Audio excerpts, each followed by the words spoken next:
ஐயனார் துணை சீரியல்ல டுடே எபிசோட்ல நம்ம சேரன் நடந்துக்கிறத பார்த்து எல்லாருக்குமே சந்தேகத்தை வர ஆரம்பிக்குது.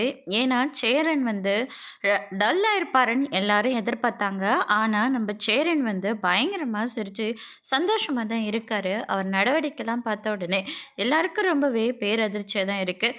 அதுக்கு அடுத்தது வந்து பார்த்திங்கன்னா, என்னப்பா எல்லாரும் பேசிக்கிட்டு இருக்கீங்களா, சரிப்பா அப்படின்னு சொல்லிட்டு நம்ம ஹரிஸ் இருந்துட்டு, "என் தங்கச்சிய கல்யாணம் பண்ணிக்கிறீங்களா? நீங்க கல்யாணம் பண்ணிக்கிட்டா நான் ரொம்ப சந்தோஷப்படுவேன்." அப்படின்ற மாரி சொன்ன உடனே, நம்ம சந்தையா இருந்துட்டு சந்தோஷப்பட்டுட்டு, உள்ள ஓடுனது இது எல்லாத்தையும் நெனச்சு பார்த்து, சேரன் வந்து ரொம்பவே சந்தோஷத்துல இருக்காரு. அதுக்கு அடுத்தது வந்து பார்த்தீங்கன்னா, "நீங்க எல்லாரும் சாப்பிட்டீங்களா?" அப்படின்னு சொல்லிட்டு விசாரிக்கிறாரு. "இல்லண்ணே, நீங்க வரதுக்காக தான் நாங்க எல்லாரும் வெயிட் பண்ணிட்டுருக்கோம்."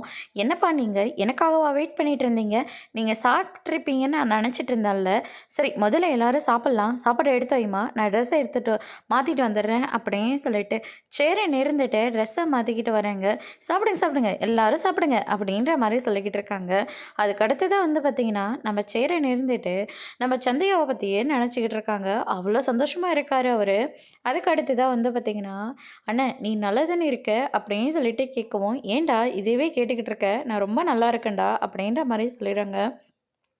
"இல்லைண்ணே, ஏற்கனவே ஜோசியர் சொன்னதுனால நீ வீட்டை விட்டு வெளியே போயிட்ட.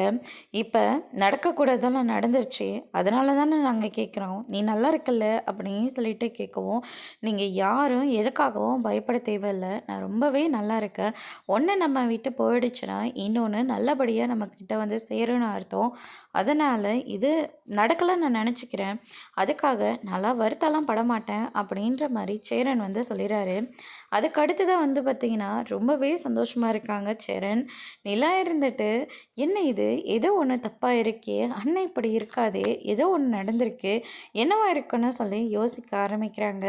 அதுக்கு அடுத்ததாக இந்த பக்கம் வந்து பார்த்திங்கன்னா, நடேசன் இருந்துட்டு ரொம்பவே சந்தோஷமாக பாட்டெல்லாம் கேட்டுக்கிட்டு இருக்காரு. எது நடக்கணுமோ அது நல்லபடியாக நடக்கும், எதை நம்ம விட்டு போனதோ அதை விட நல்லபடியாக வந்து சேரும் அப்படின்னு சொல்லிட்டு பாட்டை வந்து கேட்டுக்கிட்டு இருக்காங்க. சேரன் இருந்துட்டு, "என்னப்பா பாட்டை கொஞ்சம் கம்மியாக கேட்கலாம்ல." அப்படின்ற மாதிரி சொல்லிடுறாங்க. "என்னடா உன் பிரச்சனை?" அப்படின்னு சொல்லிட்டு கேட்கவும், "நீங்கள் சாப்பிட்டீங்களா?" அப்படின்னு சொல்லிட்டு விசாரிக்கிறாங்க. "இது கேட்கறதுக்காகவா சவுண்டை கம்மி வைக்க சொன்னேன், அட போடா." அப்படின்ற மாதிரி சொல்லிடுறாரு. அதுக்கு அடுத்ததாக சேரன் இருந்துட்டு சாப்பாடை போட்டுட்டு வந்து கொடுக்குறாங்க. அதுக்கு அடுத்ததான் நம்ம நடேசன் இருந்துட்டு சாப்பிடுவாருன்னு பார்த்தா கடைசியில் பார்த்தா சரக்கு அடிச்சுட்டு உட்காந்துட்ருக்காரு.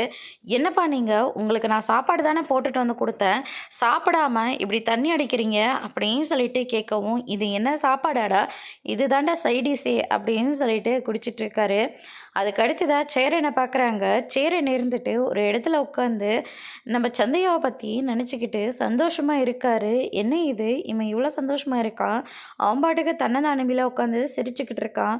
ஒரு வேளை பைத்தியம் கீத்தியம் பிடிச்சிருச்சா, இந்த பொண்ணு வேண்டான்னு சொன்னதுனால கண்டிப்பாக பிடிச்சிருக்கோம். இப்படி எதுவுமே இல்லாமல் இவன் இப்படியெல்லாம் இருக்க மாட்டான்."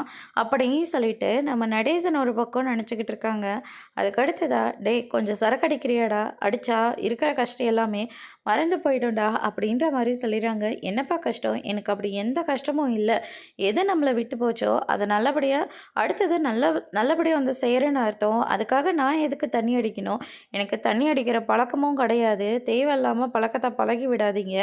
எனக்கு தூக்கம் வருது, நான் போய் தூங்குறேன்." அப்படின்னு சொல்லிட்டு சேரன் இருந்துட்டு அங்கேருந்து எந்திரிச்சு போயிடுறாங்க. நடேசன் இருந்துட்டு, "நல்லது சொன்னால் யார் கேட்குறா?" அப்படின்னு சொல்லிட்டு அவர் பாட்டுக்கு உட்காந்து சாப்பிட்டுட்ருக்காரு. இந்த பக்கம் வந்து பார்த்திங்கன்னா, சோழன் இருந்துட்டு பாட்டு கேட்டுட்ருக்காங்க. நிலா இருந்துட்டு சேரனை பற்றி யோசிக்கிறாங்க. சேரன் வீட்டுக்குள்ளே வந்தது, அவர் பாட்டுக்கு உட்காந்து சிரிச்சது, "நான் நார்மலாக இருக்கேன், நான் சந்தோஷமாக தான் இருக்கேன்னு" சொன்னது, இப்படி எல்லா வார்த்தையும் போட்டு குழப்பிட்டுருக்காங்க.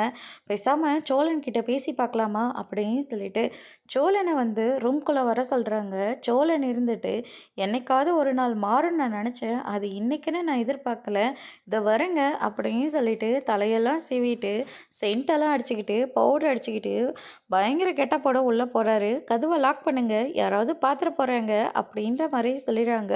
"ஐயையோ இவ்வளோ அவசரமாக இருக்காளே." அப்படின்னு சொல்லிட்டு சோழன் இருந்துட்டு ரொம்பவே சந்தோஷமாக கதவெல்லாம் லாக் பண்ணுறாங்க. ஆமா, அண்ணன் எங்க இருக்காரு? அண்ணன் அந்த பின்னாடி இருக்காருன்னு. உங்க தம்பிங்க எங்க இருக்காங்க? அப்படின்னு சொல்லிட்டு கேட்கவும், அவங்க முன்னாடி உட்காந்துட்ருக்காங்க. நல்லதா போச்சு. நம்ம பேசுறது எதுவும் அவங்களுக்கு கேட்காதுல்ல. அதெல்லாம் ஒண்ணுமே கேட்காதுங்க. அப்படின்ற மாரி வந்து சொல்லிறாங்க. ரொம்ப நல்லதா போச்சு. ஆமா, நீங்க என்ன நெனச்சுக்கிட்டு உள்ள வந்தீங்க? அப்படின்னு சொல்லிட்டு கேட்கவும், இல்ல நீங்க கூப்பிட்டீங்க.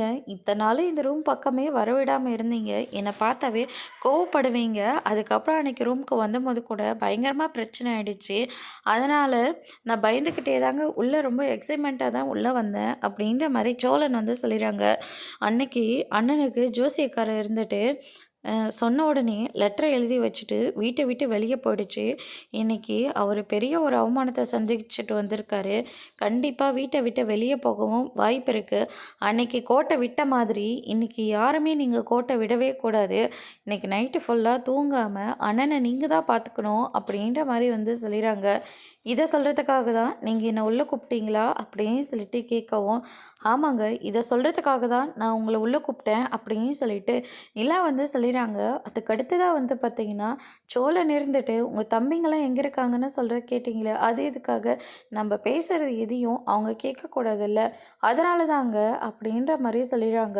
நீங்க இப்ப வெளிய போலாம் அப்படின்ற மாரி வந்து சொன்ன உடனே, சோழன் இருந்துட்டு யோசிக்க ஆரம்பிக்கிறாங்க. இல்லங்க, கதவு வேற லாக் பண்ணியிருக்கு. யாராவது வந்து தப்பா நெனச்சுக்கிட்டா என்ன பண்றது? அதனால நீங்க இப்ப கிளம்புனா ரொம்ப நல்லபடியா இருக்கும் அப்படின்ற மாரி வந்து சொல்லிறாங்க. ஒரு நிமிஷம் நான் இப்ப வெளிய போணும் அவ்வளோதானே அப்படின்னு சொல்லிட்டு சோழன் வெளிய போன அடுத்த செகண்டே கதவ டப்புன்னு சாத்திடுறாங்க. பயங்கரம் அவமானமா போயிடுது. இதுக்காகவா தலை சீவி, பவுடர் அடிச்சு, சென்ட் அடிச்சு, அப்பா! பண்ணாத கூத்து எல்லாத்தையும் கொஞ்ச நேரத்தில நான் பண்ணிட்டேனே! அப்படின்னு சொல்லிட்டு, இந்த மூஞ்சிக்கெல்லாம் அவ செட்டே ஆக மாட்டா! அப்படின்னு சொல்லிட்டு, அவருக்கு அவரே காரி துப்பிக்கிறாரு. அதுக்கு அடுத்ததா வந்து பார்த்தீங்கன்னா, சேரன் நல்லா தூங்கிட்டுருக்காரு. பாண்டி பல்லவனாலாம் இருந்துட்டு, "என்னடா சவுண்ட கம்மியா வச்சு கேளுடா! அண்ணன் தூங்கிட்டு இருக்குல்ல" அப்படின்ற மாரி சொல்லிறாங்க. அண்ணன் நல்லா தானே தூங்கிடுச்சு தானே! அப்படின்ற மாரி செக் பண்றாங்க. பல்லவன் இருந்துட்டு மூச்சு வருதான்னு சொல்லி செக் பண்ண போறாரு. டேய் தூங்குனா மூச்சு வரதாண்டா செய்யும். இத வச்சு அவங்க தூங்குறாங்களா இல்லையான்னு எப்புட்றா நீ கண்டுபிடிக்குவ? என்னத்தடா நீ போய் காலேஜ்லலாம் படிச்ச? அப்படின்னு சொல்லிட்டு நம்ப சோழன் வந்து திட்டிக்கிட்டு இருக்காங்க. இங்க பேச வேண்டாம். எதுவா இருந்தாலும் பக்கமா போய் பேசலாம் அப்படின்னு சொல்லிட்டு தூரமா போய் பேசுறாங்க. அன்னைக்கு ரொம்ப டல்லா இருந்தாரு. நார்மலா இருக்கிற மாரி காட்டிக்கிட்டு வீட்ட விட்டு வெளிய போயிட்டாரு. ஆனா, இன்னைக்கு என்னடான்னா, இவரு சந்தோஷமா இருக்காரு. ஒரு வேள நம்மள ஏமாத்திட்டு, மறுபடியும் எங்கேயாவது காணாம போயிட்டாருன்னா, என்ன பண்றது? இன்னைக்கு நைட்டு ஃபுல்லா நம்ம தூங்காம, அண்ணன நல்லபடியா பத்திரமா பார்த்துக்கணும், அப்படின்ற மாரி சொல்லிக்கிட்டு இருக்காங்க. அதுக்கு அடுத்ததா பல்லவன் இருந்துட்டு, நைட்டு ஃபுல்லாவா? எப்படி நான் தூங்காம அண்ணன பார்த்துக்கிட்டே இருக்க முடியும்? அப்படின்ற மாரி சொன்ன உடனே, "அண்ணன் நான் உனக்கு வேணுமா? வேணாமா?" "இல்ல, இல்ல. அண்ணன் கண்டிப்பா வேணும். அப்படின்னா நம்ப அண்ணன பார்த்துக்கிட்டு தான் ஆகணும். வேணா ஆளுக்கு ஒரு 2 2:30 மணி நேரம் தூங்கிட்டு ஒவ்வொருத்தரா மாற்றி மாற்றி பார்த்துக்கலாம் அப்படின்னு சொல்லிட்டு சோழன் வந்து பிளான் போடுறாங்க. அதோட இன்னைக்கான எபிசோட் முடிச்சிருக்காங்க. இனி ஐயனார் துணையில் அடுத்தடுத்து என்னெல்லாம் நடக்க போகுதுன்றதை வெயிட் பண்ணி பார்க்கலாம். தேங்க்யூ.